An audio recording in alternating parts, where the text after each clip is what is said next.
Hello दोस्तों, स्वागत है आपका अपने यूट्यूब चैनल ग्रुपिंग हब में। तो जैसा कि हम लोग ज्ञान बिंदु जीएस एकेडमी का टेस्ट देख रहे थे, ज्ञान बिंदु का जो ऑफिशियली है पटना में स्थित ज्ञान बिंदु संस्थान है जिसका हम लोग टेस्ट देख रहे थे। इसके पूर्व हम लोगों ने 11 सेट कंप्लीट कर लिया था। आज का जो हमारा टेस्ट है वो सेट नंबर है 12, सेट नंबर 12 है। और अगर इसका पीडीएफ प्राप्त करना चाहते हैं तो दिए गए डिस्क्रिप्शन लिंक से व्हाट्सएप ग्रुप में जुड़ जाएं। टेस्ट देने के पहले इसका पीडीएफ डाल दिया जाता है। तो चलिए शुरू करते हैं टेस्ट नंबर 12। और हाँ, अगर आप चैनल पे पहली बार आए हैं तो चैनल को सब्सक्राइब कर लीजिएगा, साथ ही साथ बेल आइकन को दबा दीजिएगा ताकि आपको नोटिफिकेशन जैसे ही वीडियो अपलोड हो मिल जाए। तो चलिए शुरू करते हैं टेस्ट नंबर 12। पहला है, राष्ट्रीय युवा दिवस किस दिन मनाया जाता है। बात किया गया है राष्ट्रीय युवा दिवस का। तो राष्ट्रीय युवा दिवस जो मनाया जाता है वो मनाया जाता है 12 जनवरी को। 12 जनवरी को हम मनाते हैं राष्ट्रीय युवा दिवस। और यह बर्थ डेट होता है स्वामी विवेकानंद का। स्वामी विवेकानंद का जन्म दिवस होता है 12 जनवरी को, इसलिए हम स्वामी विवेकानंद के जन्म दिवस को 12 जनवरी को राष्ट्रीय युवा दिवस के रूप में मनाते हैं। और ये जो मनाया जा रहा है सन 1985 ईस्वी से मनाते आ रहे हैं, सन 1985 ईस्वी से मनाते आ रहे हैं। अगर बात किया जाए स्वामी विवेकानंद का, तो स्वामी विवेकानंद के बचपन का जो नाम था वो नरेंद्र नाथ दत्त था। स्वामी विवेकानंद के बचपन का नाम नरेंद्र नाथ दत्त था। तो स्वामी विवेकानंद को स्वामी की उपाधि किन्हें दिया था, तो राजा खेतड़ी के द्वारा, खेतड़ी के राजा अजीत सिंह के द्वारा इन्हें स्वामी की उपाधि दी गई। साथ ही साथ देखते हैं स्वामी विवेकानंद से अन्य पॉइंट याद रखना है। इन्होंने विश्व धर्म सम्मेलन 1893 में शिकागो में भाग लिया था। 1893 में शिकागो में भाग लिए थे तथा 1897 में अपने गुरु रामकृष्ण परमहंस के सम्मान में रामकृष्ण मिशन की स्थापना की। रामकृष्ण परमहंस, इनके गुरु का नाम जो था नरेंद्र नाथ दत्त, यानी कि स्वामी विवेकानंद के गुरु रामकृष्ण परमहंस थे, रामकृष्ण परमहंस। और रामकृष्ण परमहंस के सम्मान में इन्होंने रामकृष्ण मिशन की स्थापना 1897 में की। नेक्स्ट है, अगर अन्य पॉइंट देखें, 9 जनवरी को मनाया जाता है प्रवासी भारतीय दिवस। प्रवासी भारतीय दिवस मनाया जाता है 9 जनवरी को। और इस दिन मनाने का कारण होता है 9 जनवरी 1915 को महात्मा गांधी भारत दक्षिण अफ्रीका से लौटते हैं, 9 जनवरी 1915 को। और ये मनाया जाना स्टार्ट हुआ 2003 में अटल बिहारी वाजपेयी के द्वारा। प्रत्येक वर्ष 2003 में अटल बिहारी वाजपेयी के द्वारा मनाया जाने लगा। फिर 2015 के बाद प्रत्येक 2 वर्ष में मनाया जाता है। अगर बात किया जाए प्रवासी भारतीय दिवस के दिन 1915 में स्टार्ट किया गया था। ठीक है। अन्य है 15 जनवरी, तो 15 जनवरी को मनाते हैं थल सेना दिवस। ठीक है, 15 जनवरी को मनाया जाता है थल सेना दिवस। नेक्स्ट है, सेकंड नंबर है क्वेश्चन, सीमा अंतिल। सीमा अंतिल का संबंध किस खेल से जुड़ा हुआ है, तो सीमा अंतिल डिस्कस थ्रोअर हैं। डिस्कस थ्रोअर एक प्रकार का डिस्क होता है जिसे फेंकना होता है, और इसमें सीमा अंतिल का संबंध है डिस्कस थ्रोअर से। और ये डिस्क का वजन पूछ लिया जाता है। तो अगर बात किया जाए मेल का और फीमेल का, तो मेल कैटेगरी में डिस्क का जो वजन होता है वो होता है 2 kg। वही अगर बात किया जाए फीमेल में डिस्क का वजन होता है 1 kg।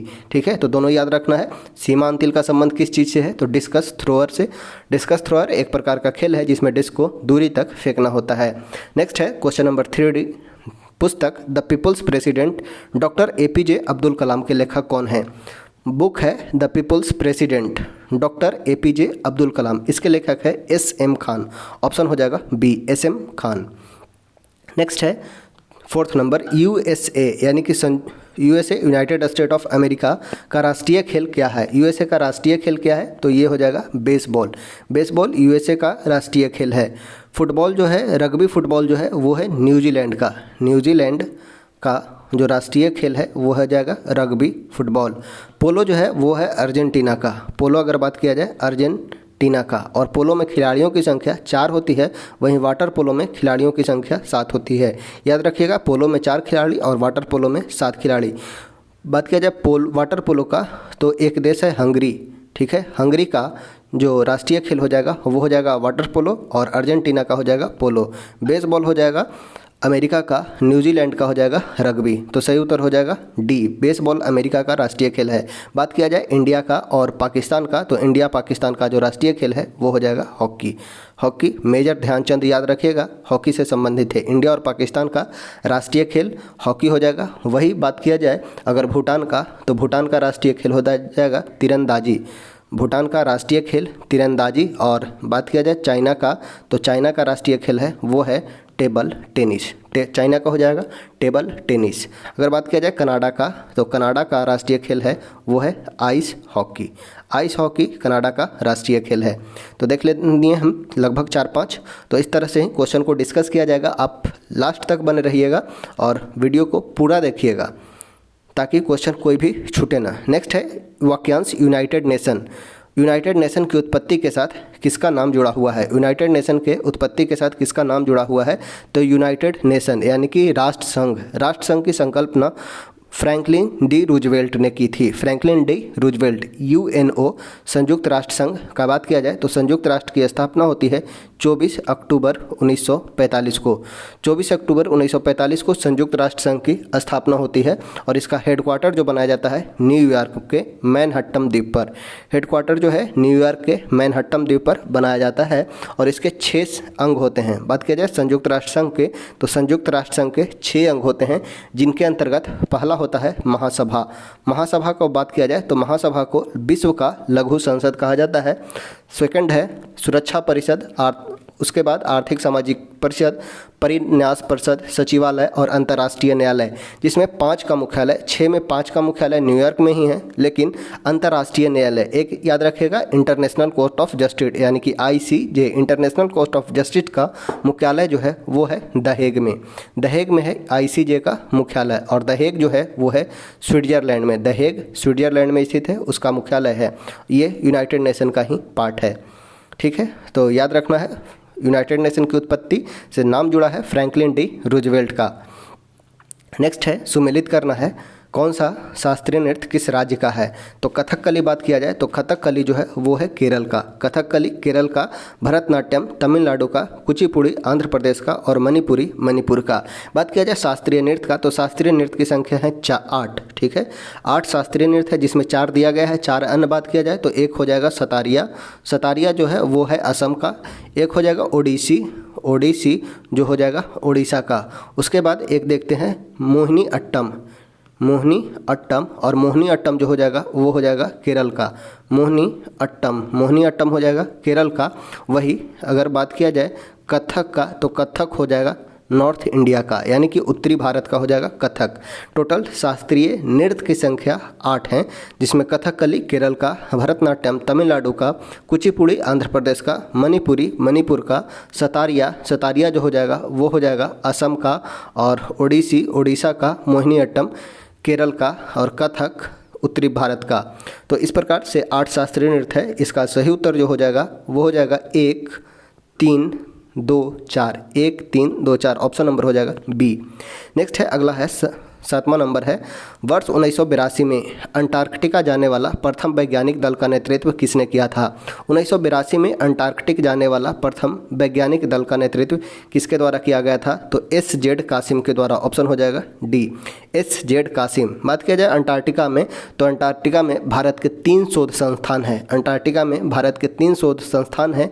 पहला है दक्षिण गंगोत्री, और दक्षिण गंगोत्री 1982 के लगभग में ही गया था और जिसका नेतृत्व किया था डॉक्टर एस.जेड. कासिम ने। दक्षिणी गंगोत्री है। उसके बाद बात किया जाए एक है मैत्री और अगला है भारती। 3 शोध संस्थान है, दक्षिणी गंगोत्री, मैत्री और भारती। याद रखना है अंटार्कटिका में 3 शोध संस्थान, पहला हो जाएगा दक्षिणी गंगोत्री, उसके बाद मैत्री और भारती। और दक्षिणी गंगोत्री के प्रमुख वैज्ञानिक दल का नेतृत्व जो किया गया था डॉक्टर एस.जेड. कासिम के द्वारा। ऑप्शन नंबर हो जाएगा सी। नेक्स्ट है जलवायु परिवर्तन के संदर्भ में स्टॉकहोम सम्मेलन कब हुआ? जलवायु परिवर्तन के संदर्भ में स्टॉकहोम सम्मेलन कब हुआ था? तो ये हुआ था 1972 में।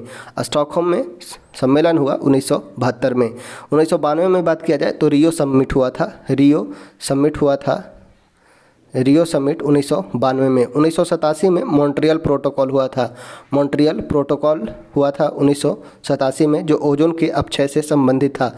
16 सितंबर 1987 को मॉन्ट्रियल हुआ था मॉन्ट्रियल प्रोटोकॉल। 1972 में स्टॉकहोम सम्मेलन हुआ था, जो जलवायु परिवर्तन से संबंधित था। इसी वर्ष 5 जून 1972 को UNEP का स्थापना होता है, और इसके अगले वर्ष 5 जून 1973 से हम प्रतिवर्ष 5 जून से 1973 से प्रतिवर्ष विश्व पर्यावरण दिवस मनाया जाता है। 5 जून को पर्यावरण दिवस मनाया जाता है 1973 से।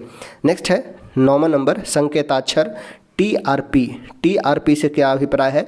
तो कॉमनली न्यूज़ में देख लेते रहते हैं TRP बटोरने का काम जो अभी हाल में न्यूज़ वाले कर रहे हैं। TRP तो ये संबंधित है टेलीविज़न रेटिंग पॉइंट से। TRP मतलब होता है टेलीविज़न रेटिंग पॉइंट।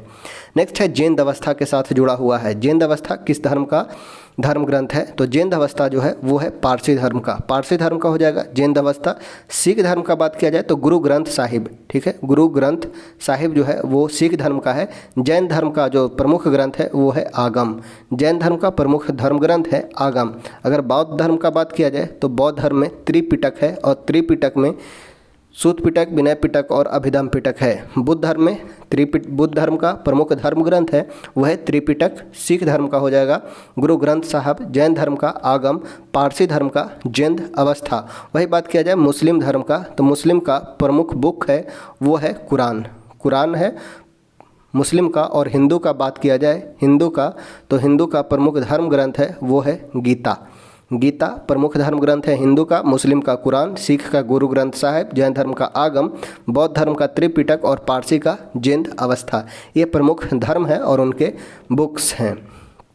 नेक्स्ट है 11 नंबर, जल्लीकट्टू क्या है? जल्लीकट्टू एक प्रकार का तो जल्लीकट्टू एक प्रकार का खेल है जो सांड को वश में करने का एक लोकप्रिय खेल है। सांड को वश में करने का लोकप्रिय खेल है जल्लीकट्टू। ऑप्शन हो जाएगा बी, जल्लीकट्टू सांड को वश में करने का एक लोकप्रिय खेल।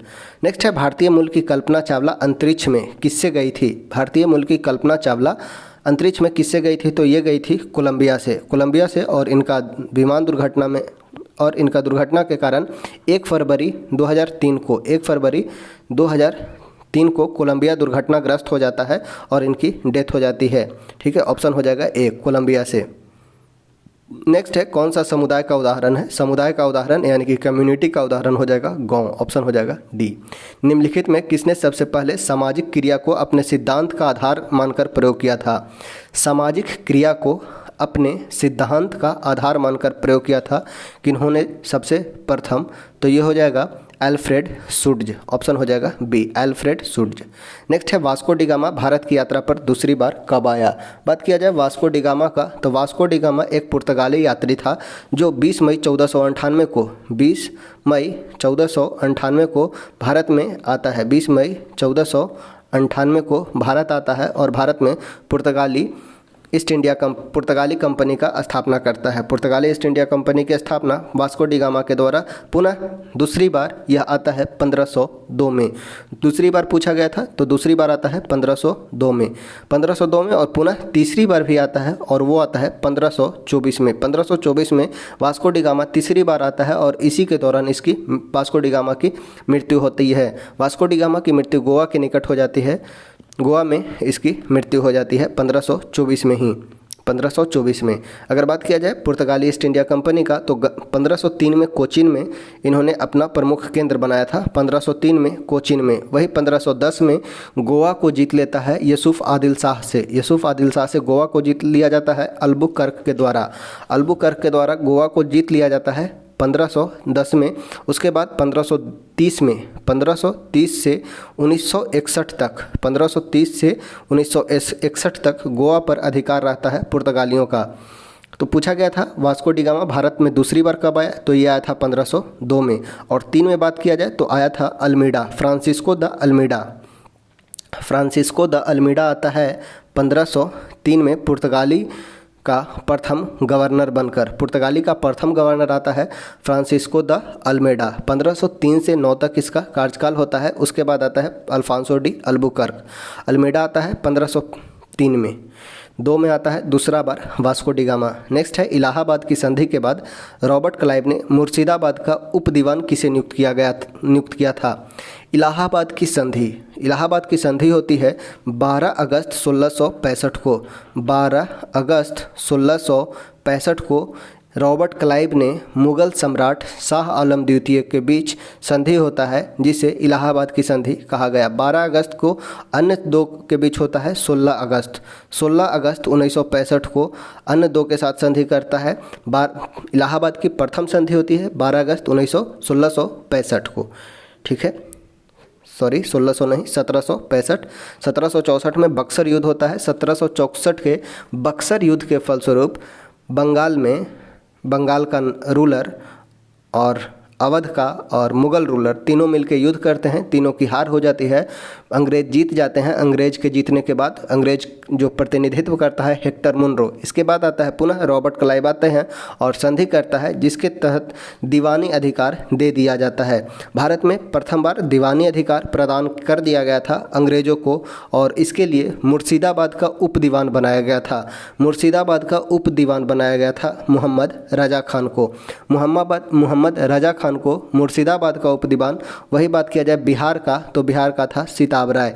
ये था मुर्शिदाबाद का उप दीवान मोहम्मद रजा खान और सिताब राय को बिहार का उप दीवान नियुक्त कर दिया जाता है। बिहार का उप दीवान सिताब राय को और मुर्शिदाबाद का उप दीवान मोहम्मद रजा खान को। इलाहाबाद की संधि याद रखना है। इलाहाबाद की संधि कब होती है तो 12 अगस्त 1765 को। 12 अगस्त 1765 को ऑप्शन सही हो जाएगा, वो हो जाएगा हमारा मोहम्मद रजा खान। नेक्स्ट है सूची 1 को 2 के साथ सुमेलित करना है। गवर्नर एवं कार्यकाल। लॉर्ड कर्जन का कार्यकाल होता है 1899 से 1905। 1899 से 1905 लॉर्ड कर्जन का काल होता है। इन्हीं के समय में बंगाल विभाजन किया जाता है एवं इनके कार्यकाल को आयोग का कार्यकाल कहा जाता है क्योंकि लॉर्ड कर्जन के द्वारा भारत में अनेक आयोग का गठन किया गया था। नेक्स्ट है लॉर्ड हार्डिंग का जो कार्यकाल होता है 1910 से 1916। इनके समय में बंगाल विभाजन रद्द किया गया। लॉर्ड हार्डिंग के समय बंगाल विभाजन रद्द किया गया था। लॉर्ड चेम्सफोर्ड का जो कार्यकाल होता है 1916 से 21 होता है और इनके समय में चेम्सफोर्ड सुधार आया, रॉलेट एक्ट सत्याग्रह हुआ, खिलाफत आंदोलन हुआ तथा जालियांवाला बाग हत्याकांड। ये प्रमुख घटना होती है लॉर्ड चेम्सफोर्ड के समय। इनका कार्यकाल जो है 1916 से 1921 है। लॉर्ड चेम्सफोर्ड का जो कार्यकाल है 1916 से 1921 है। इसके बीच प्रमुख जो घटना घटित होती है 1916 में होम रूल लीग का स्थापना हो, उसके बाद अगस्त घोषणा हो या मॉन्टेग्यू चेम्सफोर्ड सुधार हो, साथ ही साथ अमृतसर में जालियांवाला बाग हत्याकांड हो, खिलाफत आंदोलन हो, सविनय अवज्ञा आंदोलन हो, सभी प्रारंभ होते हैं लॉर्ड चेम्सफोर्ड के ही समय। अगला बात किया जाए लॉर्ड इरविन का तो लॉर्ड इरविन का जो कार्यकाल होता है 1926 से 31 तक। 1926 से 31 तक का कार्यकाल होता है लॉर्ड इरविन का और इसी समय भारत में आता है साइमन कमीशन, जिसे में लॉर्ड इरविन के कहने पर ही एक भी भारतीय को सम्मिलित नहीं किया गया था। लॉर्ड इरविन के कहने पर ही साइमन कमीशन में 7 सदस्य थे और सातों भारतीय थे, सातों अंग्रेज थे। इनमें कोई भी भारतीय को नहीं रखा गया था, कोई भी भारतीय को इसमें प्रतिनिधित्व नहीं दिया गया था, जिसके कारण साइमन कमीशन का भारी विरोध होता है, जिसके फलस्वरूप लाला लाजपत राय की मृत्यु हो जाती है। तो इसमें पूछा गया था सिर्फ लॉर्ड इरविन का कार्यकाल, तो यह है 1926 से 31। 1926 से 31 में अन्य प्रमुख घटना आ जाएगा, असहयोग आंदोलन हो, 27 में साइमन कमीशन का आगमन हो, राउंड टेबल कॉन्फ्रेंस हो, ये सभी लॉर्ड इरविन के समय में ही हुआ था। नेक्स्ट है तो इसमें सही उत्तर हो जाएगा 1, 2, 3, 4। लॉर्ड कर्जन 1899 से 1905, लॉर्ड हार्डिंग 1910 से 16, लॉर्ड चेम्सफोर्ड 16 से 21, इरविन 26 से 31। 1, 2, 3, 4। नेक्स्ट है सुमेलित करना है अस्थायी बंदोबस्त और संबंधित व्यक्ति। भू राजस्व की व्यवस्था और उससे संबंधित व्यक्ति। अस्थायी बंदोबस्त, बात किया जाए अस्थायी बंदोबस्त का तो अस्थायी बंदोबस्त को इस्तमरारी बंदोबस्त भी कहा जाता है। इस्तमरारी बंदोबस्त या जमींदारी बंदोबस्त भी कहा जाता है। जमींदारी या इस्तमरारी बंदोबस्त भी कहा जाता है अस्थायी बंदोबस्त को। और ये जो लागू हुआ था भारत में 51% भूभाग पर, अस्थाई बंदोबस्त जो लागू हुआ वो भारत में 19% भूभाग पर लागू हुआ था और इसे संबंधित जो व्यक्ति हैं लॉर्ड कॉर्नवालिस हैं, जेम्स ग्रांट हैं और सर जॉन शोर हैं। 3 व्यक्ति का नाम याद रखना है अस्थाई बंदोबस्त से, लॉर्ड कॉर्नवालिस, जेम्स ग्रांट और सर जॉन शोर। यह अस्थाई बंदोबस्त बंगाल के क्षेत्र में लागू किया गया था। 1793 में लॉर्ड कॉर्नवालिस के द्वारा अस्थाई बंदोबस्त लागू किया गया था। इसे जमींदारी या इस्तमरारी बंदोबस्त भी कहा जाता है।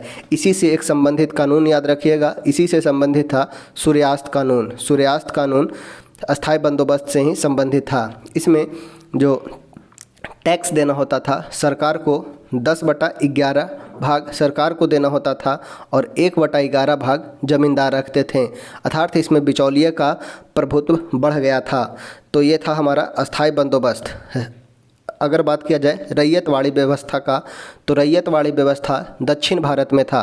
रैयतवाड़ी व्यवस्था दक्षिण भारत में था और इसमें सबसे अधिक टैक्स लगाया गया था। लगभग आधा प्रतिशत यानी 50%, यानी कि आधा भाग टैक्स के रूप में लिया जाता था और यह भारत के ब्रिटिश आधिपत्य क्षेत्र के सार्वधिक भूमि पर ये लगभग 51% भूभाग पर लागू किया गया था। दक्षिणी भारत के सभी भाग में रैयतवाड़ी व्यवस्था लागू की गई थी। इसमें जमींदारों को और किसानों को नहीं बल्कि डायरेक्ट गांव से टैक्स लिया जाता था। रैयत मतलब होता है किसान, रैयत मीन्स किसान और किसान से ही टैक्स लिया जाता था। ये समस्त भूभाग के 51% भूभाग पर लगाया गया था रैयतवाड़ी। और इससे संबंधित व्यक्ति हैं कैप्टन रीड, टॉमस मुनरो और एल्फिंस्टन। ठीक है, रैयतवाड़ी व्यवस्था से 3 नाम याद रखना है, रीड, मुनरो और एल्फिंस्टन का। रीड, टॉमस मुनरो और एल्फिंस्टन रैयतवाड़ी व्यवस्था से संबंधित हैं। अगर वही बात किया जाए महालवाड़ी व्यवस्था का, तो महालवाड़ी व्यवस्था उत्तर पश्चिमी क्षेत्र तथा पश्चिम उत्तर प्रदेश वाला रीजन में महालवाड़ी व्यवस्था लागू किया गया था। महालवाड़ी व्यवस्था, और महाल मतलब होता है गांव, महाल मतलब होता है गांव, इसमें गांव से टैक्स लिया जाता था। यहाँ पे रैयत मतलब होता है किसान, इसमें डायरेक्ट किसान से टैक्स लिया जाता था। रैयत मीन्स किसान और किसान से डायरेक्ट टैक्स लिया जाता था रैयतवाड़ी व्यवस्था में, और महालवाड़ी व्यवस्था में गांव से टैक्स लिया जाता था। वही अस्थाई बंदोबस्त का बात किया जाए तो अस्थाई बंदोबस्त में जमींदार होते थे। ठीक है, अस्थाई बंदोबस्त में जमींदार टैक्स जमा करेगा, रैयतवाड़ी में किसान को खुद टैक्स देना होता था और महालवाड़ी बंदोबस्त में गांव के लोग द्वारा इकट्ठा करके टैक्स दिया जाता था। और महालवाड़ी व्यवस्था से संबंधित व्यक्ति हैं हॉल्ट मैकेंजी और मार्टिन बर्ड। नाम याद रखना है महालवाड़ी व्यवस्था, महालवाड़ी से हैं हॉल्ट मैकेंजी और मार्टिन बर्ड। वही रैयतवाड़ी से हैं रीड, मुनरो और एल्फिंस्टन। अस्थाई से हैं कॉर्नवालिस, ग्रांट और शोर। ठीक है, कॉर्नवालिस, ग्रांट, शोर अस्थाई से हैं। तो याद रखिएगा 1, 2, 3 सही उत्तर हो जाएगा। 1, 2, 3 कूट हो जाएगा 1, 2, 3। नेक्स्ट है निम्नलिखित में किसने 1857 की क्रांति को षड्यंत्र की संज्ञा दी थी। 1857 की क्रांति, बात किया जाए 1857 ईस्वी का क्रांति का, तो भारत में 1857 ईस्वी के क्रांति को षड्यंत्र की संज्ञा दी थी। वो दिए थे, षड्यंत्र की संज्ञा जो दिया गया था वो दिया गया था सर जॉन लॉरेंस के द्वारा। षड्यंत्र की संज्ञा देते हैं सर जेम्स आउटरम एवं टेलर। 1857 ईस्वी के क्रांति के संबंध में विभिन्न व्यक्तियों का विभिन्न स्टेटमेंट है। जैसे सर जेम्स आउटरम एवं टेलर ने इसे हिंदू मुस्लिम षड्यंत्र की संज्ञा देते हैं। सर जेम्स आउटरम के द्वारा हिंदू मुस्लिम षड्यंत्र की संज्ञा दी जाती है। वही टी.आर. होम्स ने सभ्यता और बर्बरता के बीच युद्ध कहा। सभ्यता और बर्बरता के बीच युद्ध कहा टी.आर. होम्स ने। सर जॉन लॉरेंस, सभ्यता और बर्बरता के बीच युद्ध कहा टी.आर. होम्स। एक है L.E.R. रीज, L.E.R. रीज के द्वारा धर्मांधों का ईसाइयों के विरुद्ध युद्ध कहा गया। Sir TR. होम्स ने सभ्यता और बर्बरता के बीच युद्ध कहा।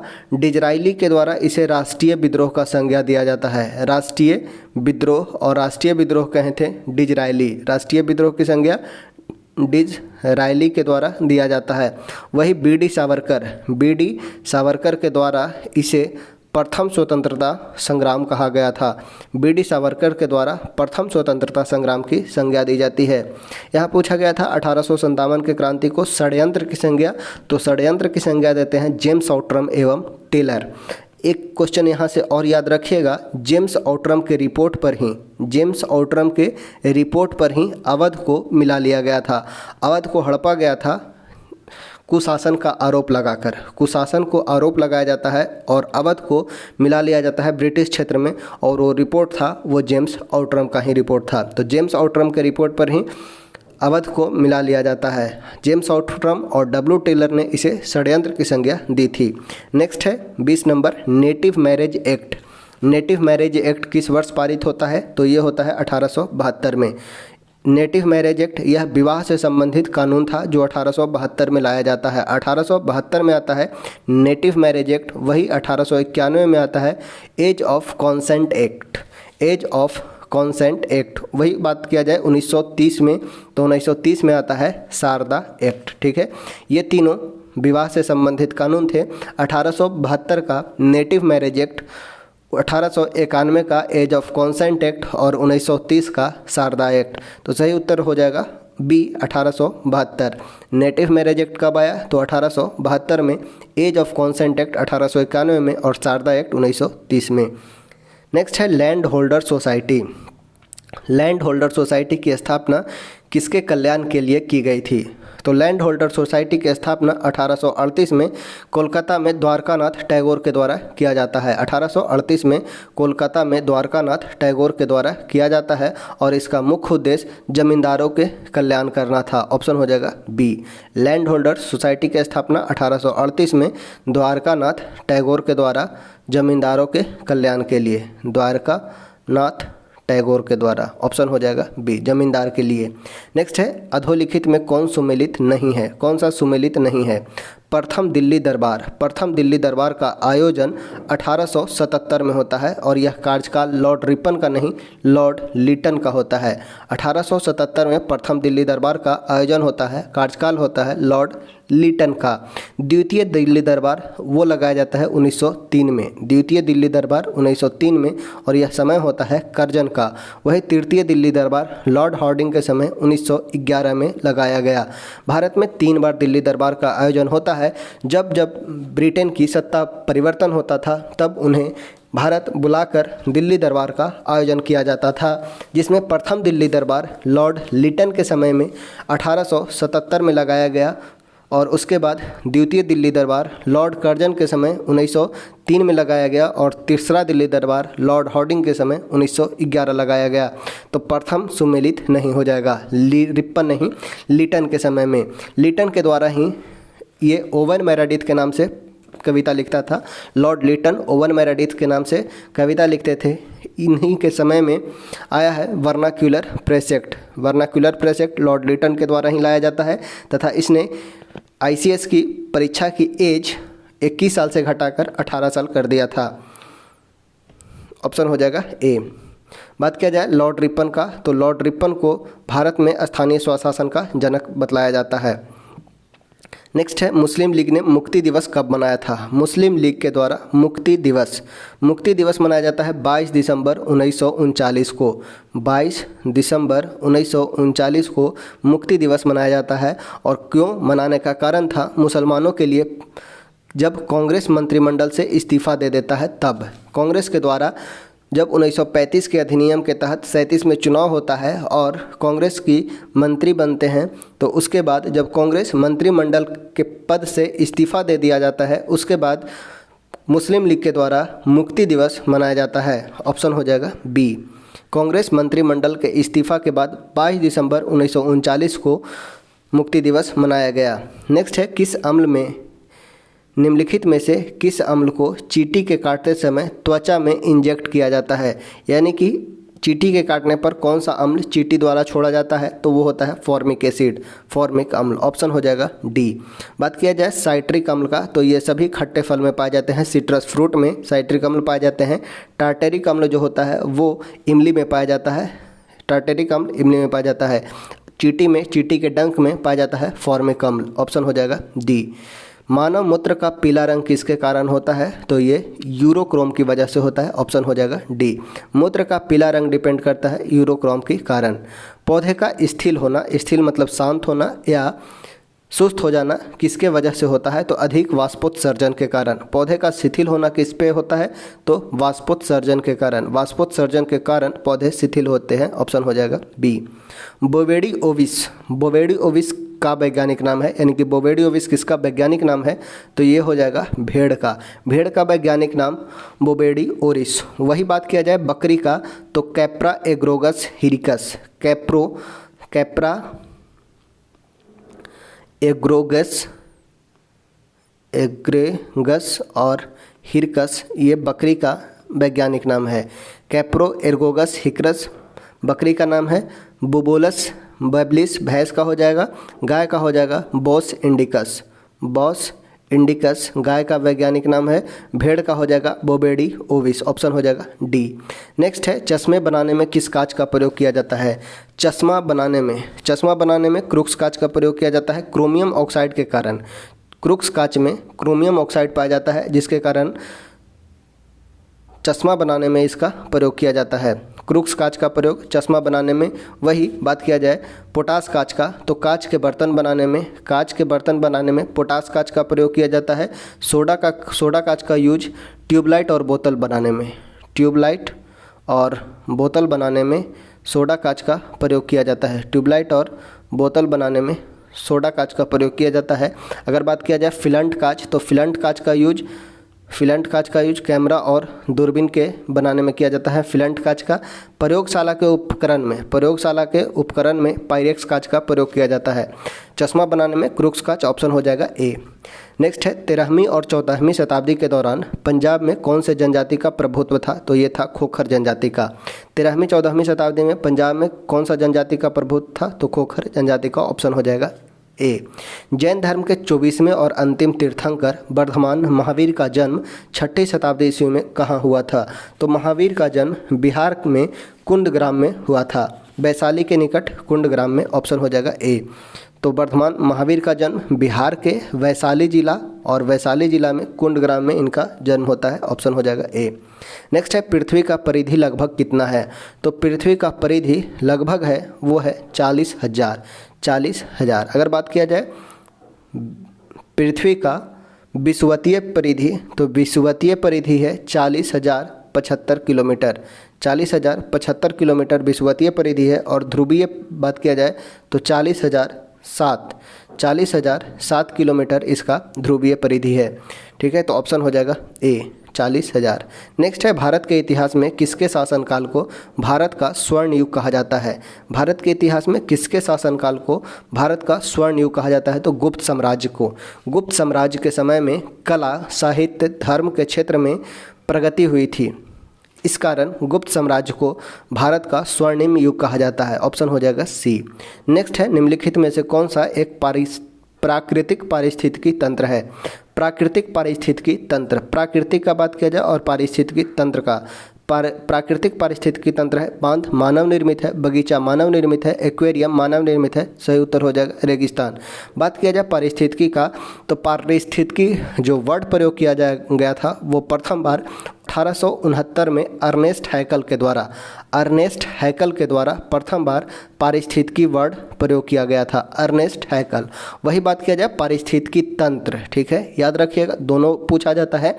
अगर बात किया जाए सिर्फ पारिस्थितिकी का तो पारिस्थितिकी वर्ड प्रयोग किया गया था अर्नेस्ट हैकल के द्वारा 1869 में। वही पारिस्थितिकी तंत्र का बात किया जाए तो पारिस्थितिकी तंत्र वर्ड का प्रयोग किए थे एजी टेंसले के द्वारा पारिस्थितिकी तंत्र का प्रयोग किया गया था। ठीक है, प्राकृतिक पारिस्थितिकी तंत्र और मानव निर्मित पारिस्थितिकी तंत्र होते हैं। तो इसमें पूछा गया था प्राकृतिक पारिस्थितिकी तंत्र, तो रेगिस्तान हो जाएगा प्राकृतिक पारिस्थितिकी तंत्र का एग्जाम्पल। ऑप्शन हो जाएगा डी। नेक्स्ट है हम्पी में स्थित स्मारकों का समूह एक महत्वपूर्ण केंद्र है किसका? तो हिंदुओं का। ऑप्शन हो जाएगा डी। हम्पी में स्थित स्मारक का समूह है महत्वपूर्ण हिंदू का केंद्र है। ऑप्शन हो जाएगा बी। किसका स्राव जिगर यानी कि लीवर से होता है? किसका स्राव लीवर से होता है? तो पित्त जो होता है वो निकलता है जिगर से और जमा होता है वो होता है पित्ताशय में। ठीक है, पित्त निकलता है जिगर से यानी कि लीवर से, यकृत से और जमा होता है पित्ताशय में। नेक्स्ट है कौन सा एक फूल का भाग नहीं है? फूल यानी कि फ्लावर का भाग नहीं है। शिराविन्यास, शिराविन्यास यह एक पत्ती का भाग है। पत्ता यानी कि लीफ का पार्ट है शिराविन्यास। बाह्य दल, पुंकेसर, स्त्री केसर ये सभी फूल का भाग है। बाह्य दल, स्त्री केसर, पुंकेसर, पुमंग, जायांग ये सभी फूल के पार्ट्स होते हैं। शिराविन्यास जो है ये है पत्ती का भाग। ठीक है, ऑप्शन हो जाएगा ए। नेक्स्ट है कौन सा मृदा संरक्षण विधियाँ सामान्यतः तटीय और शुष्क क्षेत्रों में लागू की जाती है? मृदा संरक्षण की कौन सी विधि तटीय क्षेत्रों में और शुष्क क्षेत्रों में लागू किया जाता है? तो ये लागू किया जाता है आश्रय पट्टी यानी कि शेल्टर बेल्ट का यूज किया जाता है। नेक्स्ट है 38 नंबर एंटीबायोटिक। एंटीबायोटिक का खोज किसने किया था? तो अलेक्जेंडर फ्लेमिंग के द्वारा। प्रथम एंटीबायोटिक पेनिसिलिन के रूप में अलेक्जेंडर फ्लेमिंग ने प्रथम एंटीबायोटिक का खोज किया था।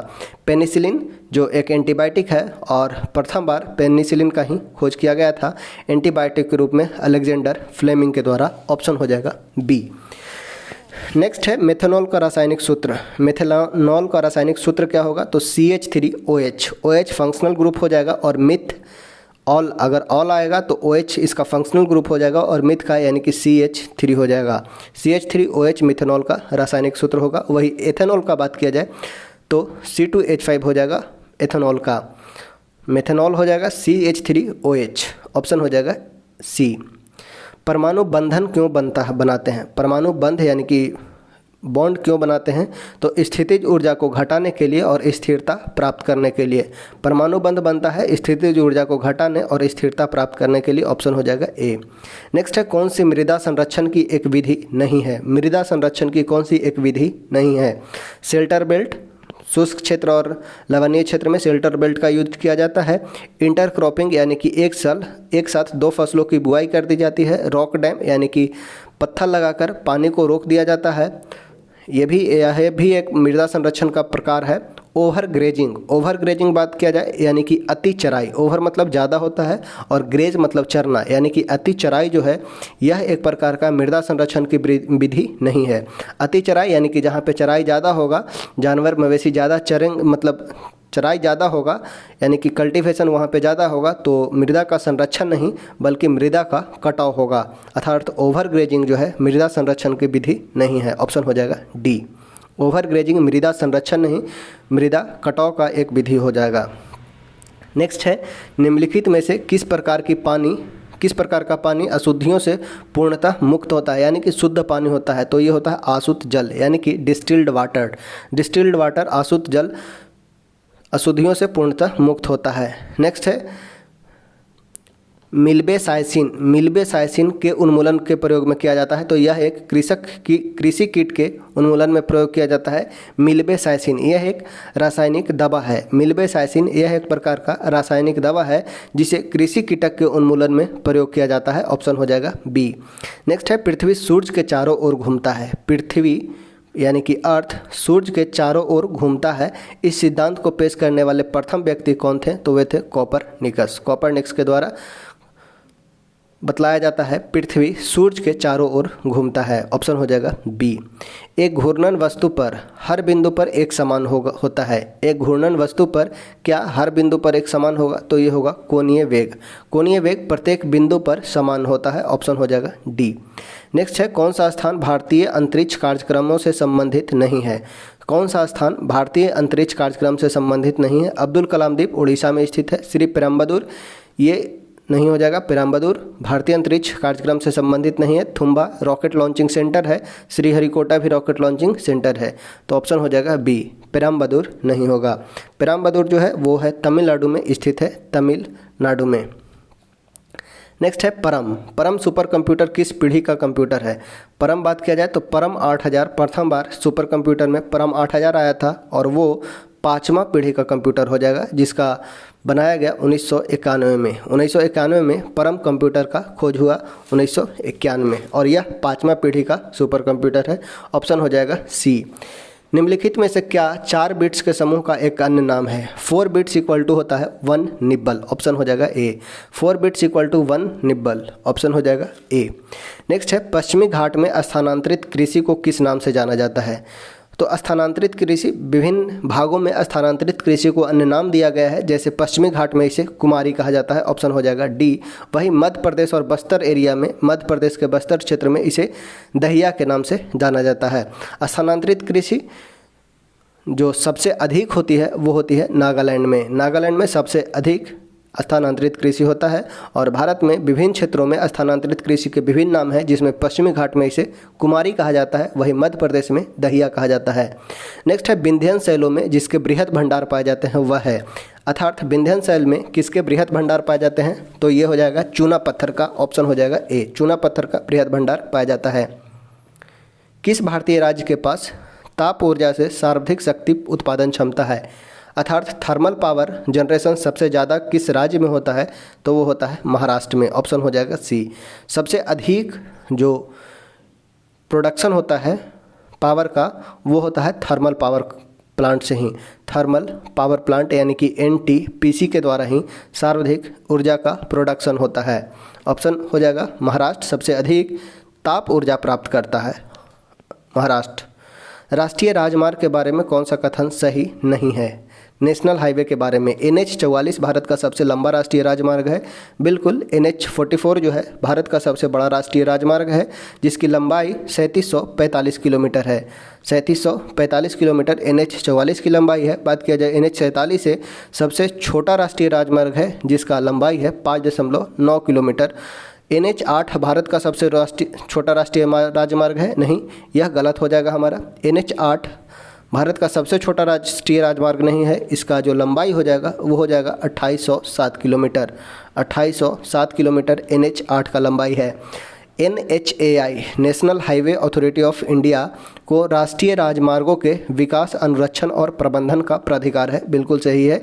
NHAI जिसका स्थापना होता है 1988 में और हेडक्वार्टर दिल्ली में है, और इसके अभी वर्तमान में हेड जो हैं वो हैं संतोष कुमार यादव। संतोष कुमार यादव अभी NHAI के हेड हैं। स्थापना होता है 1988 में और इसका कार्य जो होता है राष्ट्रीय राजमार्ग के विकास, अनुरक्षण और प्रबंधन का कार्य होता है NHAI का, तो ऑप्शन हो जाएगा सी। NH-8 भारत का सबसे छोटा राष्ट्रीय राजमार्ग नहीं बल्कि NH-47 से है।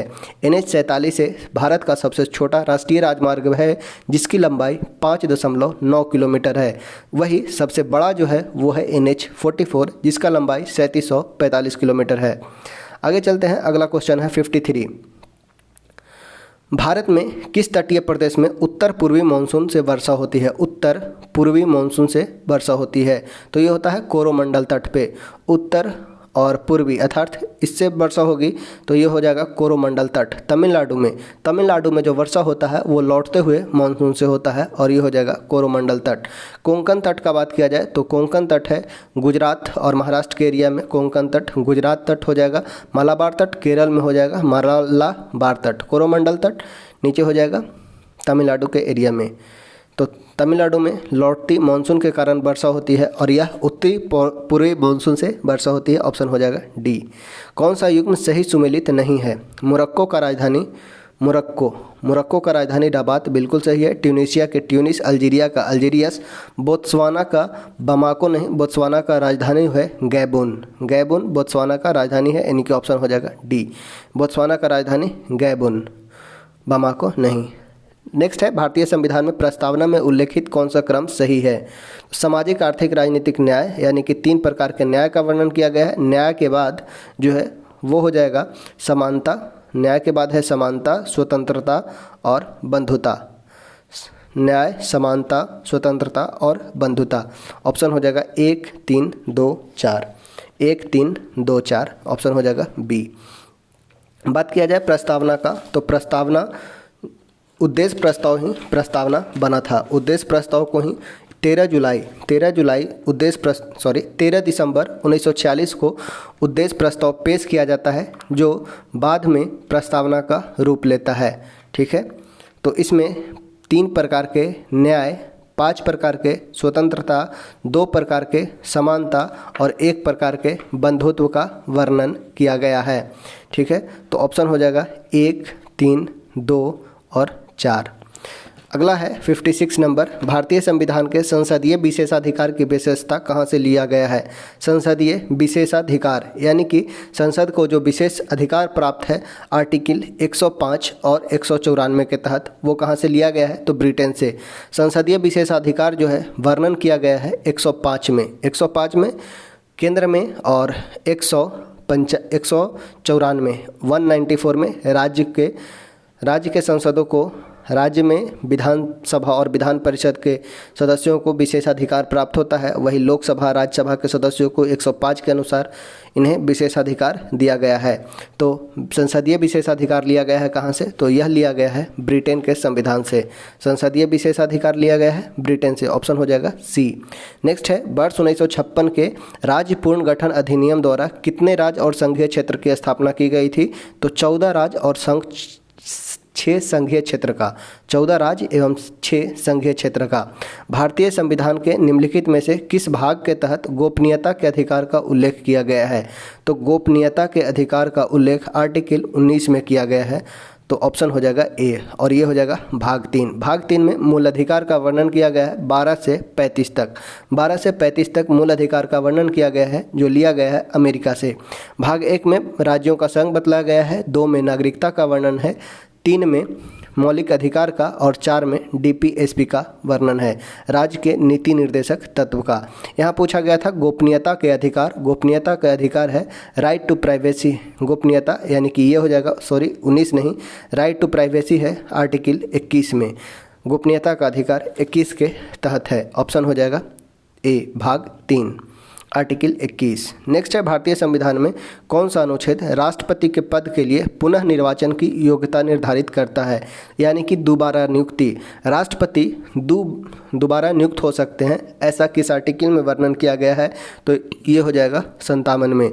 भारत में एक राष्ट्रपति कितने बार भी बन सकते हैं, हालांकि अमेरिका में ऐसा प्रावधान नहीं है। अमेरिका में एक बार 2 ही कार्यकाल को पूरा कर सकते हैं, एक राष्ट्रपति 2 कार्यकाल को पूरा कर सकते हैं, ये अमेरिका में है। लेकिन भारत में एक राष्ट्रपति 2-3 जितना चाहें कार्यकाल को पूरा कर सकते हैं जब तक वो योग्य हैं।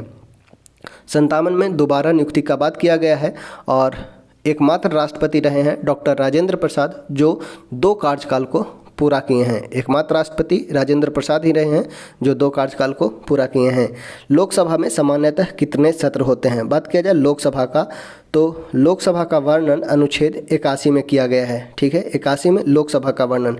यहाँ से 3 याद रखिएगा, 79, 80 और 81। 79, 80, 81 में 79 में जो वर्णन किया गया है वो है संसद का, 80 में राज्यसभा का और 81 में लोकसभा का वर्णन किया गया है।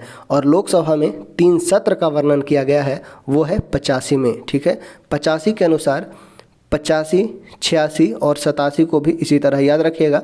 85 में वर्णन किया गया है एस का मतलब होता है सेशन मतलब सत्र, और सत्र जो होंगे वो होंगे 3 सत्र होता है किसी भी लोकसभा में, 3 सत्र, भारतीय लोकसभा में 3 सत्र होंगे और वो होगा बजट सत्र, मानसून सत्र और शीत सत्र। प्रत्येक 2 सत्रों के बीच मिनिमम 6 महीना से अधिक डिफरेंस नहीं होना चाहिए, 2 सत्रों के बीच 6 महीना से अधिक गैप नहीं होना चाहिए, ये बतलाया गया है 85 में। और इसमें 3 सत्र का वर्णन किया गया है, बजट सत्र, मानसून सत्र और शीतकालीन सत्र। वही बात किया जाए 86 में, तो 86 में एड्रेस का बात किया जा गया है, यानी कि संबोधन का बात किया गया है। वही 87 में विशेष संबोधन यानी कि स्पेशल एड्रेस का बात किया गया है। सत्र में स्थगन, विघटन ये सभी करेंगे।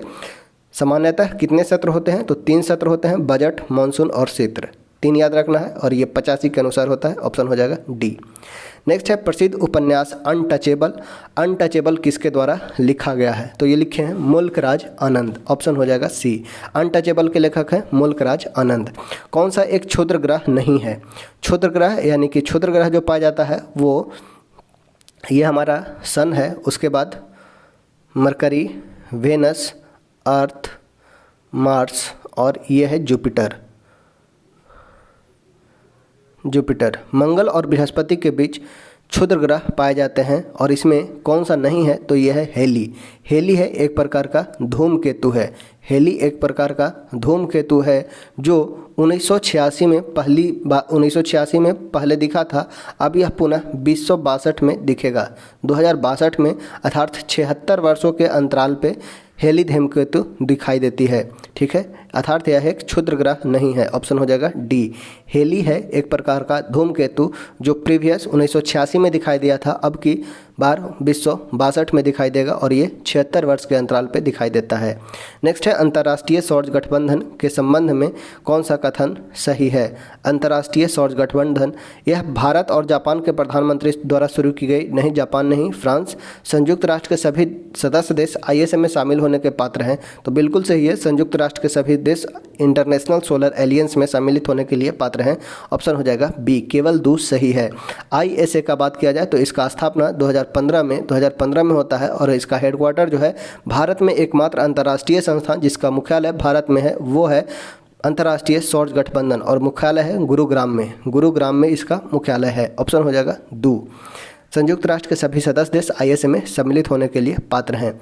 नेक्स्ट है क्वेश्चन नंबर 64। अगर आपको हमारा प्रयास अच्छा लगा हो तो वीडियो को लाइक कीजिएगा, इससे एक पॉजिटिव एनर्जी मिलता है वीडियो और आगे बनाने का। तो प्लीज़ वीडियो को लाइक कर दीजिएगा अगर अच्छा लगा हो तो।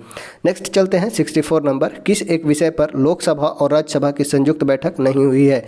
तो अभी तक वर्तमान में लोकसभा और राज्यसभा में जब मतभेद होता है तो उस कंडीशन में आर्टिकल 108 लागू करके संयुक्त अधिवेशन बुलाया जाता है, जो किया जाता है आर्टिकल 118 के अनुसार। और अभी तक वर्तमान में तीन बार संयुक्त अधिवेशन बुलाया जा चुका है। प्रथम बार 1959 में दहेज प्रतिशोध विधेयक के लिए, प्रतिशोधक विधेयक के लिए, दूसरी बार बैंकिंग सेवा के लिए 1978 में और तीसरा बार 2002 में पोटा के लिए। 3 बार लोकसभा संयुक्त बैठक बुलाया गया है, नहीं बुलाया गया है तो ये है 2013 में। भूमि अर्जन, पुनर्वास और पूर्ण व्यवस्था के लिए अभी तक कोई भी संयुक्त बैठक नहीं हुई है, तो ऑप्शन हो जाएगा डी।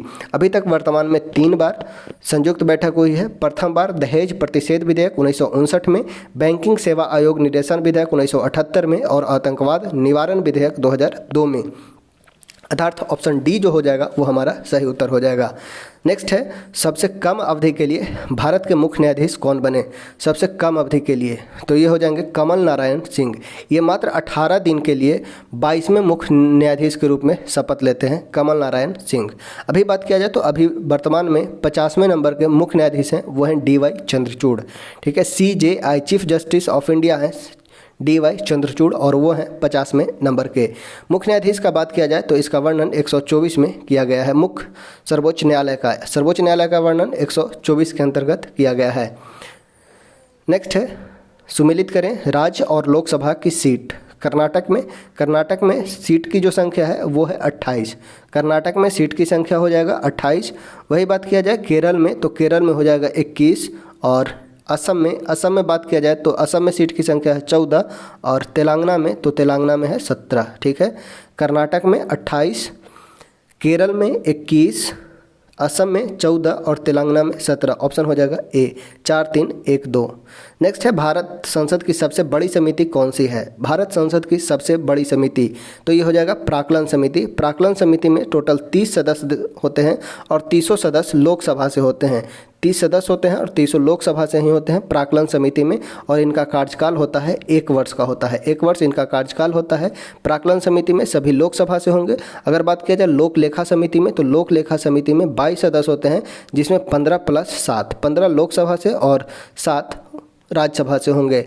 लोक उपक्रम समिति में भी 22 सदस्य होते हैं, 15 लोकसभा से और 7 राज्यसभा से। सबसे बड़ी समिति हो जाएगी प्राक्कलन समिति। प्राक्कलन समिति में सदस्यों की संख्या होती है 30 और 30 होंगे लोकसभा से और उनका कार्यकाल होगा 1 वर्ष का। ऑप्शन हो जाएगा बी।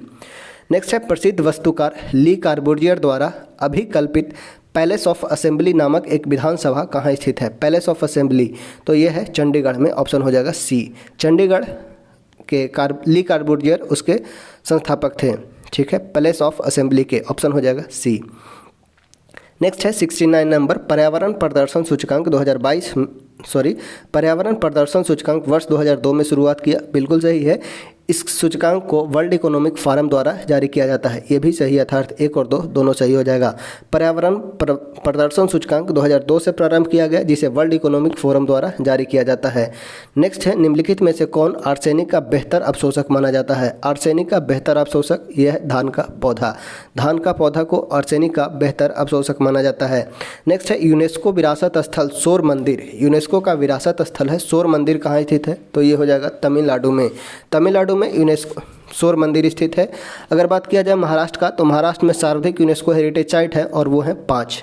यूनेस्को में 5 विश्व धरोहर स्थल है, जैसे अजंता, एल्लोरा, एलिफेंटा, पश्चिमी घाट और छत्रपति शिवाजी टर्मिनल्स। ये सभी सबसे अधिक, जो अगर बात किया जाए किस राज्य में सबसे अधिक यूनेस्को हेरिटेज साइट है, तो महाराष्ट्र में। महाराष्ट्र के अजंता गुफा, एलोरा गुफा, एलिफेंटा, पश्चिमी घाट और छत्रपति शिवाजी टर्मिनल, ये सभी महाराष्ट्र में है। अगर बात किया जाए कर्नाटक में, तो कर्नाटक में हो जाएगा हम्पी, पट्टाडकल का मंदिर, हम्पी का मंदिर, होयसल मंदिर और पश्चिमी घाट, ये कर्नाटक में है। आंध्र प्रदेश में बात किया जाए तो आंध्र प्रदेश में एक भी नहीं है। आंध्र प्रदेश में एक भी विरासत स्थल नहीं है। ऑप्शन हो जाएगा सी। सौर मंदिर कहाँ है? तो तमिलनाडु में। अभी वर्तमान में 42वां होयसलेश्वर मंदिर बना, जो कर्नाटक का है। 41वां बात किया जाए तो 41वां बना शांति निकेतन। ठीक है, अभी 42 हेरिटेज साइट की संख्या है। ऑप्शन हो जाएगा सी। सौर मंदिर पूछा गया था, तो ये है तमिलनाडु में। नेक्स्ट है 72 में, अब्दुल करीम खान हिंदुस्तानी संगीत के किस घराने के प्रतिपादक हैं? अब्दुल करीम खान, तो ये है किराना घराना के। ऑप्शन हो जाएगा डी। अब्दुल करीम खान हिंदुस्तानी संगीत के किराना घराना से संबंधित है। कौन सा कथन असत्य है अर्थात गलत है? अधातुएं ऋण आयन बनाती है। बिल्कुल सही है। अधातु यानी कि नन मेटल जो होंगे वो ऋणायन बनाते हैं। अधातु विद्युत का कूच अलग होता है। बिल्कुल सही है। अधातु अम्लीय ऑक्साइड बनाता है। ठीक है, धातु क्षारीय, वही अधातु अम्लीय ऑक्साइड बनाता है, यानी कि उपयुक्त सभी कथन सही है। ऑप्शन हो जाएगा डी। नेक्स्ट है, NaCl की घोल में लवण का सांद्रण बढ़ाने पर, यानी कि NaCl में लवण यानी कि साल्ट अगर बढ़ाएंगे, लवण का सांद्रण बढ़ाने पर कौन सा गुणधर्म परिवर्तित नहीं होता है? तो pH चेंज होगा, डेंसिटी चेंज होगा, वैद्युत चालकता भी चेंज होगी, लेकिन अपवर्तनांक चेंज नहीं होगा। ऑप्शन हो जाएगा डी। अपवर्तनांक चेंज नहीं होगा। प्रक्षालन मशीन का कार्य किस सिद्धांत पर है? तो प्रक्षालन मशीन अपकेंद्रीय बल पे कार्य करता है। प्रक्षालन यानी कि वॉशिंग मशीन जो होता है अपकेंद्रीय बल पे काम करता है। ऑप्शन हो जाएगा ए, अप केंद्रीय बल। कौन सा प्रथम श्रेणी का उत्तोलक नहीं है? यानी कि प्रथम श्रेणी का लीवर नहीं है। बात किया जाए कैंची का, तो प्रथम श्रेणी का उत्तोलक, प्रथम श्रेणी के उत्तोलक में फलक्रम बीच में होता है। 3 चीज़ याद रखिएगा, फलक्रम, लोड और इफोर्ट। फलक्रम अगर बीच में होगा, एक होता है लोड, एक होता है इफोर्ट। जहाँ से दोनों चीज़ लोड और इफोर्ट जहाँ से घूम जाए उसे कहते हैं फलक्रम। ठीक है, जहाँ से मुड़ जाता है वो कहलाता है फलक्रम। तो अगर कैंची को देखते हैं तो कुछ इस प्रकार से कैंची हमारा होता है और ये है फलक्रम। ठीक है, फलक्रम अगर बीच में हो तो ये प्रथम श्रेणी का उत्तोलक होता है। फलक्रम, यहाँ पे एक नट होता है कैंची में, तो ये हो जाएगा हमारा प्रथम श्रेणी का उत्तोलक। उसी तरह पिलास, उसी तरह हैंड पंप। तो प्रथम श्रेणी का उत्तोलक नहीं होगा, ये होगा स्टेपलर। स्टेपलर में इफोर्ट बीच में होता है, इफोर्ट बीच में होता है, अर्थात स्टेपलर जो होगा वो तृतीय श्रेणी का उत्तोलक हो जाएगा। द्वितीय श्रेणी के उत्तोलक में लोड बीच में होता है। लोड बीच में जब होगा तो वो होगा द्वितीय श्रेणी का उत्तोलक, वही इफोर्ट बीच में होगा तो वो होगा तृतीय श्रेणी का उत्तोलक। ठीक है, तो स्टेपलर जो है तृतीय श्रेणी का उत्तोलक हो जाएगा। ऑप्शन हो जाएगा बी। नेक्स्ट है, गुरुत्वाकर्षण के सार्वभौमिक नियम के सिद्धांत का प्रतिपादन किसने दिया? Newton's law of gravitation. Universal law of gravitation किसके द्वारा दिया गया?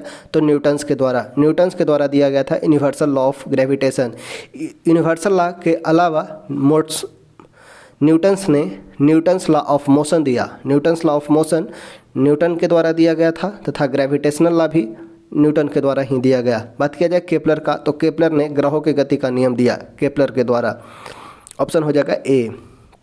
न्यूटन का एक प्रमुख बुक याद रखना है प्रिंसिपिया, जो 1687 में प्रकाशित हुआ था। 1687 में बुक प्रकाशित हुआ था प्रिंसिपिया। ठीक है, प्रिंसिपिया।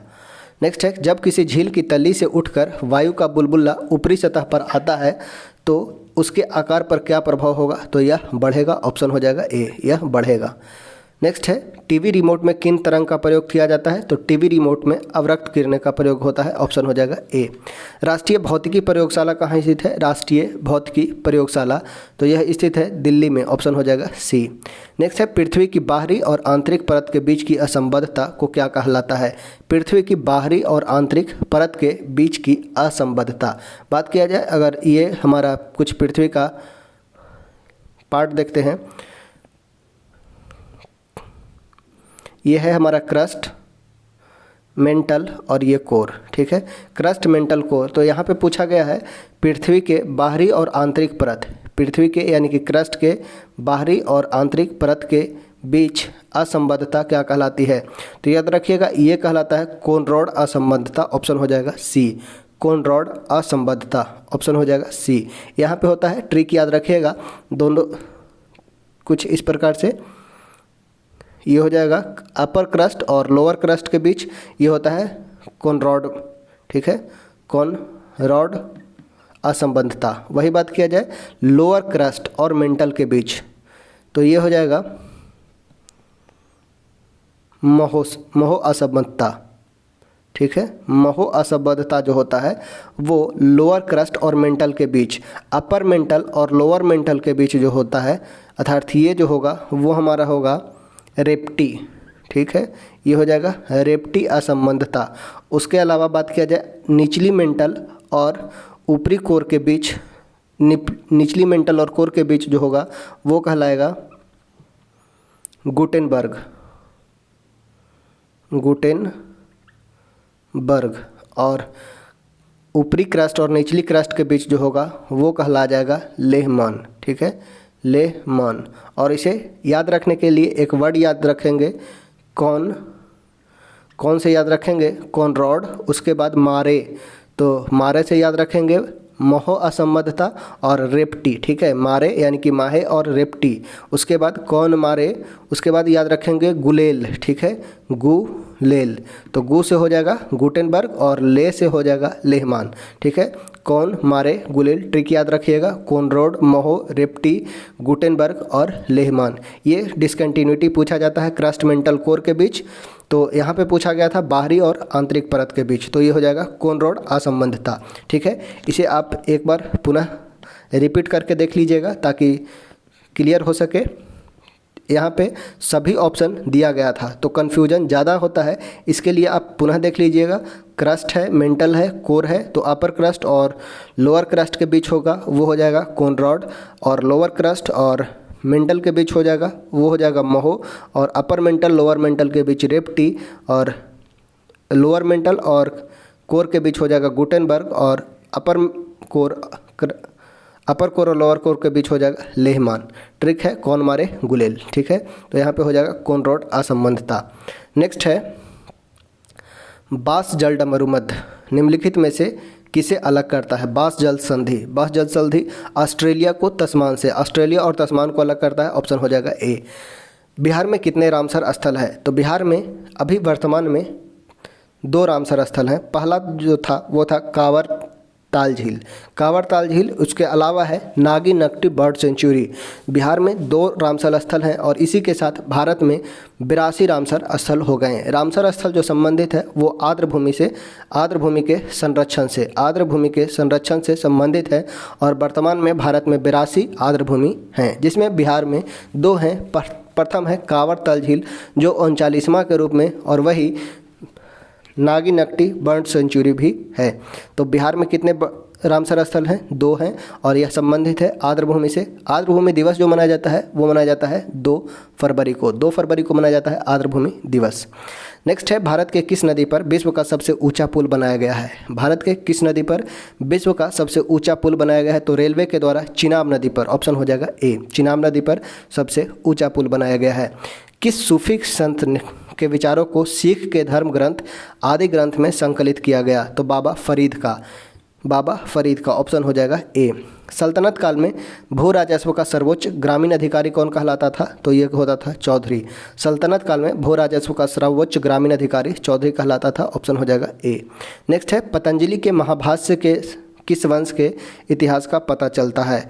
पतंजलि के महाभाष्य से किस वंश के इतिहास का पता चलता है? तो पतंजलि जो थे वो शुंग वंशीय शासक पुष्यमित्र शुंग के दरबार में रहते थे। पुष्यमित्र शुंग के दरबार में, अर्थात हो जाएगा शुंग वंश। ऑप्शन हो जाएगा डी। नेक्स्ट है, विश्व का चक्कर किस यात्री ने सर्वप्रथम लगाया? विश्व का चक्कर सर्वप्रथम किसने लगाया था? तो मैगलन के द्वारा। मैगलन के द्वारा विश्व का चक्कर सर्वप्रथम लगाया। कैप्टन मार्को पोलो जो था वो इटली का यात्री था। वास्को डी गामा भारत का खोज किया था।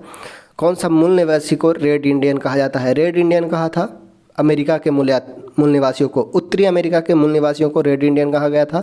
ऑप्शन हो जाएगा सी।